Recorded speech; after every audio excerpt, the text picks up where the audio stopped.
আর যারা চারদিকে দাঁড়িয়ে আছে তারা শুধু দেখেই যাচ্ছে, তারা দেখেই যাবে। যখন তাদের কোনো বোন ধর্ষিত হবে, তাদের কোনো মা ধর্ষিত হবে, তাদের কোনো সন্তান ধর্ষিত হবে, তখন তাদের বিবেক নাড়া দেবে। তখন তারা বুঝবে যে এই ভাই, এই বোনেরা কেন বারবার রাস্তায় নেমে আসে। এই বাংলাদেশের বিচার ব্যবস্থাকে ধিক্কার জানাই। এই বাংলাদেশের বিচার ব্যবস্থা শুধু চলে আঙ্গুলের ইশারায়, অথবা উত্তরের ইশারায়, অথবা মধ্যম কোন দেশের ইশারায়।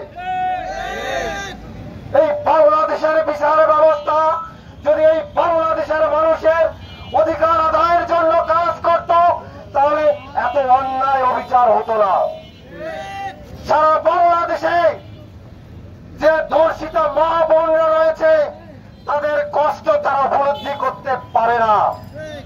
তারা উপলব্ধি করতে পারত যদি কোন বিচারপতির মেয়ে ধর্ষিত হতো, যদি কোন বিচারপতির মা ধর্ষিত হতো, যদি কোন বিচারপতির স্ত্রী ধর্ষিত হতো, তখন তারা বুঝতো 180 দিন না, যত দ্রুত সম্ভব এই বিচার কার্যকর করা যায়।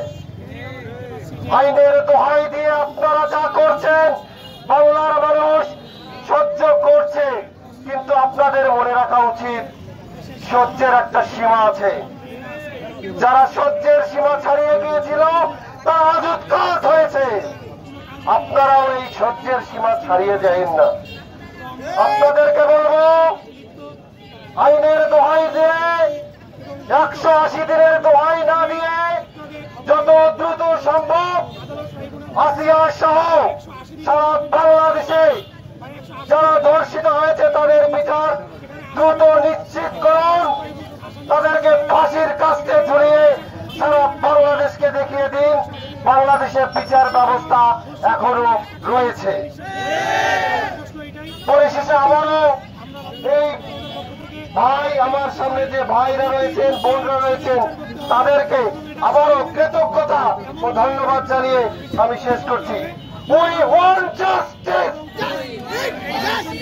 Justice!